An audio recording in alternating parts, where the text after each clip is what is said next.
الحمد لله الذي أفاد علينا نعمه العديدة وآلاءه الكثيرة ومن بين هذا اللقاء أشهد أن لا إله إلا الله وحده لا شريك له وأشهد أن سيدنا ونبينا محمدا عبده ورسوله لا نبي بعده.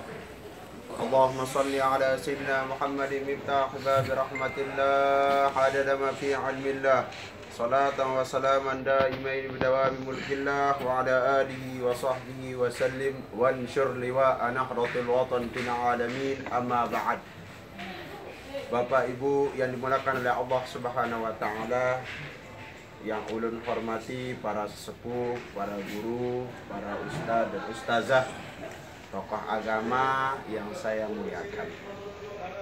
Pada sore hari ini kembali kita berkumpul dalam rangka untuk menyatukan akidah kita, dalam rangka menyatukan fikih kita, dalam rangka menyatukan pemahaman kita untuk menghadapi ibadah-ibadah yang akan lebih berat dihadapi dari tempat ini menuju ke Mekah Al-Mukarramah. Dalam kesempurnaan ibadah mesti dibarengi dengan dasar ilmu. Dalam kesempurnaan ibadah mesti didasari atas dasar ilmu pengetahuan. Imam Ibn Ruslan di dalam Zubatnya mengatakan, fa'alimun bi'ilmihi lam ya'malan mu'azzabun min qabli ubbadil wathan. Wa man bi ghair fa'alimun bi ilmihi lam ya'malan mu'azzabun min qabli ubbadil wathan. Bapak-bapak, ibu-ibu yang dimuliakan oleh Allah Subhanahu wa taala, pertama-tama kita bersyukur kepadanya atas dasar nikmat yang diberikan kita terlalu banyak. Tidak bisa kita simpulkan begitu banyaknya nikmat Allah Subhanahu wa taala yang Allah berikan kepada kita.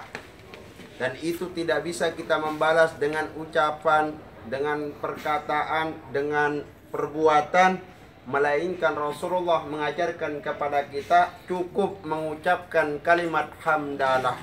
Alhamdulillah. Maka ucapan hamdalah ini sebaik-baik ucapan, sebaik-baik balasan dari kita selaku hambanya kepadanya. Wa in ta'uddu ni'matallah la tuhsuha, firman Allah. Jika kalian ingin menghitung begitu banyaknya nikmat yang kuberikan kepada kalian, la tuhsuha,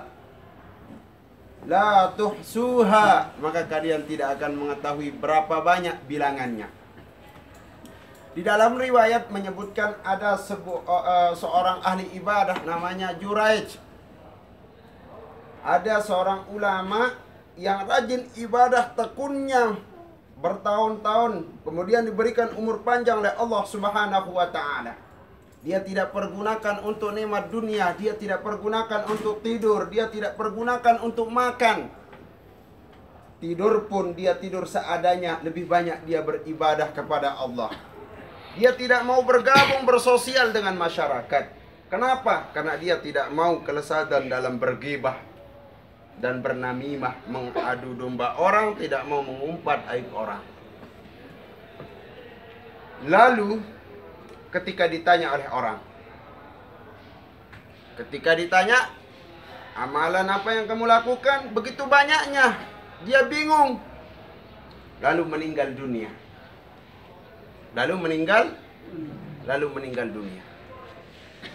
Detik-detik meninggal dunia, ditanya oleh malaikat, apa yang engkau inginkan dari kematianmu nanti? Aku ingin mendapatkan surga. Kalau kau masuk neraka, gimana pandanganmu?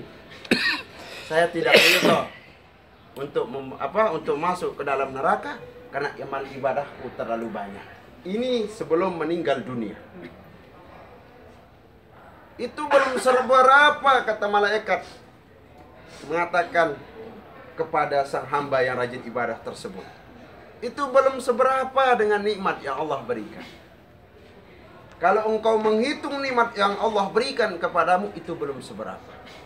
Akhirnya apa yang terjadi? Allah Subhanahu wa taala mengutus malaikat untuk menguji begitu beratnya amal timbangannya dibanding dengan nikmat atau dibanding dengan nikmat Allah Subhanahu wa taala dengan amal ibadahnya. Lalu malaikat mencoba untuk mencabut satu biji matanya. Setelah dicabut, dia tanya, "Apa yang kau rasa?" "Ya Allah, begitu gelapnya dunia ini. Hilang terasa nikmat yang aku pernah rasakan. Tidak melihat apa-apa. Sakitnya minta ampun. Gelapnya dunia begitu. Tidak bisa dibayangkan." Lalu malaikat menjawab, "Itu belum seberapa dengan nikmat-nikmat yang lain. Kamu tidak bisa membalas satu saja nikmat yang baru saja dicabut oleh Allah Subhanahu wa taala darimu, kamu sudah teriak." Jelas jamaah? Ini sehingga ulama mengajarkan kepada kita agar kita sering-sering bersyukur kepadanya, mengucapkan kalimat hamdalah, alhamdulillah. Ini sebaik-baik. Dalam hadis pula disebutkan oleh Rasulullah sallallahu alaihi wasallam, "Ni'matani maghbunun fihima katsirun minan nas." Ada dua nikmat yang Allah berikan kepada hambanya, maghbunun fihima katsirun minan nas. Namun dua nikmat ini kebanyakan di antara kita mengentengkannya. Mana nikmat yang pertama? As-sihhatu, yaitu nikmat kesehatan. Apa jamaah? Jamaah sehat semua? Alhamdulillah. Itu aja ucapannya. Sehat, jamaah sehat semua? Alhamdulillah. Luar biasa. Ini nikmat yang pertama, nikmat sehat. Yang sangat mahal di antara nikmat-nikmat yang lain. Yang kedua, wal faragu. Nikmat kesempatan. Nikmat kesempatan jamaah hadir di tempat ini belum terbayarkan dengan apapun. Bisa bernapas di kota Madinah, bisa berziarah ke makam Rasulullah, bisa sholat di Raudhah, dan bisa berkunjung menuju tempat-tempat yang Allah sebut di dalam Al-Quran maupun di hadis baginda Rasul Sallallahu Alaihi Wasallam. Ada dua nikmat ini jika terpisah maka tidak sempurna dalam diri kita. Begitu ada kesehatan namun kesempatan tidak ada, gimana rasanya? Kurang sempurna. Sekarang jamaah punya kesempatan tapi tidak sehat. Enak nggak datang ke sini? Tidak sehat, kesempatan ada, kada enak. Ini yang pertama. Kesehatan ini penting jamaah. Penting. Makanya nggak ada yang enak kalau kita lagi sakit. Tapi kalau sudah sehat, semua nikmat-nikmat tersebut itu merasa enak. Dibayangkan saja, begitu makanan dihidangkan oleh istri kita, banyak berbagai macam rasa. Tapi kalau lagi sakit gigi, enak gak ada? Gak ada yang enak. Apalagi sakit hati, bujur kada? Kalau sudah sakit hati, orang senyum di depan pingin dilempar. Bujur kada? Bujur banar. Gak ada yang enak. Makanya hati ini dibersihkan. Hati ini dibersihkan. Gimana cara membersihkan hati? Perbanyak zikir. Subhanallah, walhamdulillah, wala ilaha illallah, wallahu luar biasa. Begitu kita membaca tasbih, tahlil, takbir, tahmid, lanjut dengan sholawat. Sholawat apa? Sholawat yang jamaah hafal. Kadang mungkin ulun bimbing satu-satu masuk ke masjid baca sholawat ya. Ibu masuk, stop, mana kerudungnya? Kada bisa, satu aja ketinggalan dalam masjid, ulun kada bisa bergerak. Bujur? Nggak bisa. Luar biasa. Begitu Allah berikan kita sehat, semuanya jadi enak. Yang terasa agak asin sedikit, enak juga. Yang terasa pedas sedikit, enak juga. Bujur benar? Kalau kada enak, ini sudah penyakitnya. Ini sudah penyakit. Nah, begitu nanti ketika kita menghadap orang banyak, semuanya jadi enak. Kalau hati jadi bersih setelah kita berangkat dari tempat ini. Begitu orang dari Afrika, hitam, pekat, nggak pernah mandi. Kenapa? Enak juga ketika barang subhanallah tawaf. Kenapa? Karena ini sudah begitu orang datang dari Pakistan, Bangladesh, kebanyakan makan bawang. Bawang? Masa ngomong gitu? Kada juga, bujur. Bujur. Kenapa? Karena hati ini. Di situ kita berserengga di hadapan Allah, sibuk dengan zikir kepadanya. Ini kalau kita lagi sehat. Semua jadi enak. Makanya tujuan kita datang menuju Madinah, tujuan kita datang menuju Makkah, menghilangkan 5 penyakit. Menghilangkan 5 penyakit, bujur. Pertama, kudis. Kurang disiplin. Sampai di sini jadi orang disiplin. Dibilangin selesai asar kumpul. Kumpul jamaah. Alhamdulillah. Pagi-pagi pergi ziarah keliling. Ziarah. Tapi ada juga enggak. Tawa. Tadi nggak ketemu mencari. Bujur. Kenapa? Sama Mbak itu nih. Ada yang nelpon, Bu, ya? Ibu nelpon ke Mekah enggak? Enggak. Yang dijemput siapa tadi? Di belakang? Banyak cerita jamaah. Kita lagi enak tidur di telepon. Ustadz dari Banjarmasin nelpon. Karena di ID card ada nomor Endo. Ustadz, ada jamaahnya kada bisa pulang. Udah 2 kali. Pertama di Kuba, di sini. Artinya apa? Alhamdulillah. Kalau ulun kada sehat, kada bisa bu. Kada wai kata orang bujur. Ulun dengar kada wai nggak bisa cari kan?